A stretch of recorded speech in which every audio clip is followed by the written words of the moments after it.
বাড়ি যেতে হবে, তো একটু সময় লাগবে। বাড়ি আসতে হবে।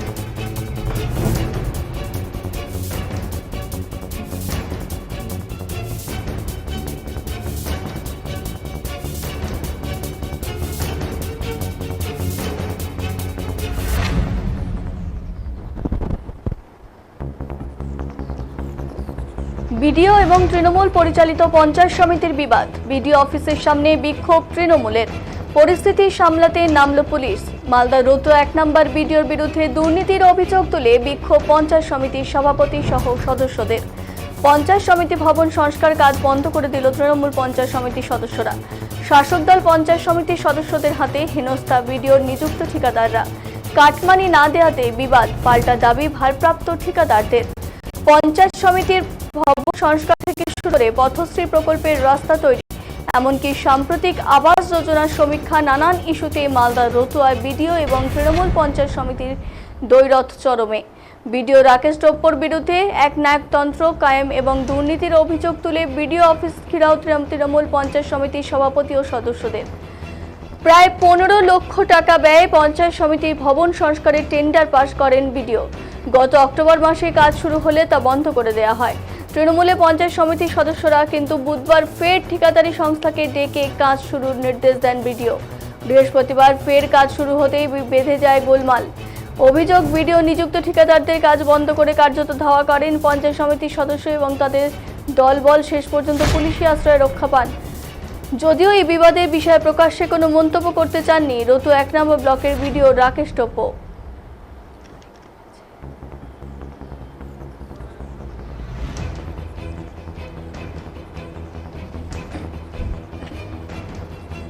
ঠিকাদারদের অভিযোগ, বিডিও কাজ করতে বলছেন অথচ পঞ্চায়েত সমিতি কাজ করতে দিচ্ছে না। তাদের কাজ বন্ধ করে হেনস্থা করা হচ্ছে। কাটমানি না দেওয়াতে পঞ্চায়েত সমিতির সদস্যরা চড়াও হয়, এমনও দাবি ভারপ্রাপ্ত ঠিকাদারদের। অন্যদিকে তৃণমূল পরিচালিত পঞ্চায়েত সমিতির দাবি, গত 1 বছর 3 মাস ধরে নতুন বোর্ড ক্ষমতায় আসার পর বিডিও তাদের কোনো মান্যতা দেয়নি। টাকা খরচের কোনো হিসেব দেওয়া হচ্ছে না। পথশ্রী প্রকল্পে কয়েক কোটি টাকার বিনিময়ে কাজের অভিযোগ তোলা হয় এবং বিডিও ঠিকাদারদের বিল পাস করে দিয়েছেন। শুধু তাই নয়, পঞ্চায়েত সমিতি ভবন সংস্কারেও নিম্নমানের কাজ হচ্ছে বিডিওর মতে। বন্ধ করে আন্দোলনে নামতে হয়েছে দাবি পঞ্চায়েত সমিতি পূর্ত কর্মাধ্যক্ষের।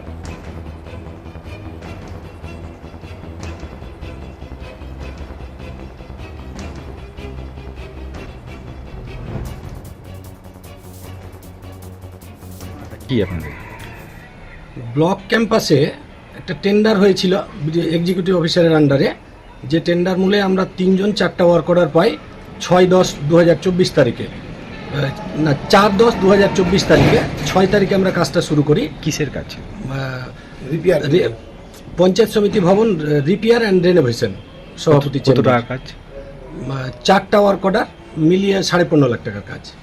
সেই কাজটি আমরা 6 তারিখে শুরু করেছিলাম। আচমকা পঞ্চায়েত সমিতির পক্ষ থেকে বেশ কয়েকজন পঞ্চায়েত সমিতির মেম্বার এবং ওর কিছু দুষ্কৃতী সঙ্গে নিয়ে এসে কাজগুলো আমাদের 13 তারিখে বন্ধ করে দেয়। পুনরায় সেই কাজ বিডিও সাহেব আমাদেরকে চালু করতে বলেন। আমরা সেই কাজটি আজকে চালু করেছিলাম। আবার সেই পঞ্চায়েত সমিতির আন্ডারে সভাপতির বর, কয়েকজন কর্মাধ্যক্ষ, আরও কয়েকজন দুষ্কৃতীকে নিয়ে, ওই মুহূর্তে আমি উপস্থিত ছিলাম না, কিন্তু আমার পার্টনার দুজন উপস্থিত ছিল, মিস্ত্রিকে গালিগালাজ দিয়ে তাড়িয়ে দেয় এবং আমার পার্টনার দুজনকে ধাক্কাধাক্কি করে প্রাণে মারার হুমকি দেয়। রতুয়া থানার পুলিশ গিয়ে আমার পার্টনারকে উদ্ধার করে নিয়ে যায়। কেন ঘটছে ঘটনা? কেন করলো এটা? পঞ্চায়েত সমিতির পক্ষ থেকে একমাত্র কাটমানি নেওয়ার জন্য এই ঘটনা ঘটাচ্ছে। লিগ্যাল টেন্ডার, অনলাইন টেন্ডার, এখানে কোনো ধরনের ইলিগ্যাল কিছু নেই। তারপরেও ওরা গিয়ে, যেহেতু কাজটা ব্লক ক্যাম্পাস, পঞ্চায়েত সমিতির পক্ষ থেকে এটা করা হচ্ছে। কাটমানি দেননি? না, আমরা কাটমানি দিবই না। তো আমরা কাটমানি কেন দিব? আমরা তো লিগ্যাল কাজ পেয়েছি, আমরা শিডিউল অনুযায়ী কাজ করছি এবং ইঞ্জিনিয়ার, বিডিও সাহেব উপস্থিত থেকে কাজ করাচ্ছেন, যেহেতু ব্লক ক্যাম্পাস। আজকে আমাদের বিক্ষোভের কারণ হচ্ছে যে গত আমাদের 2023-এর 14 আগস্টে আমরা কিন্তু পঞ্চায়েত সমিতিতে আসি। ঠিক 1 বছর 3 মাসের মাথায় আজকে আমাদের ওয়ান ফান্ডের টাকার কোনো হিসাব নেই। এর মধ্যে প্রায় 4 থেকে 5 কোটি টাকা পথশ্রী রাস্তার, যেখানে রাস্তাটা 3 মাসের মধ্যে সেই রাস্তাটা উঠে চলে গেছে। সেই রাস্তাটাকে আমরা কমপ্লেন করেছিলাম লিখিতভাবে। আমাদের 11 জন পঞ্চায়েত সমিতির সভাপতি থেকে শুরু করে কর্মাধ্যক্ষ থেকে শুরু করে 11 জনের কর্মাধ্যক্ষদের নিয়ে ওখানে সই করার পরেও তিনি বিলটা করেছেন। আজকে আমাদের এখানে আবাস যোজনা যে ওখানে ভেরিফিকেশান হচ্ছে, সেই আবাস যোজনা যারা এখান থেকে কর্মচারীরা যাচ্ছে টাকার বিনিময়ে ছাদের বাড়ির নাম ওখানে রাখছে, আর যারা পাওয়ার যোগ্য তারা এখনও তারা বঞ্চিত হচ্ছে। তাদের নিয়ে আমাদের দাবি। আজকে আমাদের ওন ফান্ডের টাকা, উনি ওন ফান্ডের কোনো টাকার হিসাব আমাদেরকে দেখান না, সে কোথায় খরচা হলো কোথায় হলো না তার একটা তো আমাদের হিসাব নিকাশের একটা ব্যাপার থাকছে, আমাদের নিয়ে আলোচনা করা, একটা বোর্ডকে নিয়ে আলোচনা করার একটা ব্যাপারটা থাকে। নিজের মর্জি মতো নিজের বিডিও অফিস এই ব্লক চত্বরকে চালাচ্ছেন। এই নিয়ে আমাদের কয়েকটা দাবি ছিল। আজকে আমাদের পঞ্চায়েত সমিতির টোটাল বোর্ড বঞ্চিত হয়ে যাচ্ছি আমরা, আমাদের নিয়মে কিন্তু হচ্ছে না। এখানে নিজের ও রাজকতা চালাচ্ছেন, এখানে যেটা বলছেন সেটাই করছেন, আমাদের কোনো মান্যতা এখানে পাওয়া যাচ্ছে না। আমাদের এখানে পঞ্চায়েত সমিতির সভাপতি শাহনাজ বেগম থেকে শুরু করে আমাদের সমস্ত 25টা আমাদের তৃণমূল কংগ্রেসের পঞ্চায়েত সমিতির 25টা আমরা এখানে মেম্বাররা হাজির হয়ে আছি।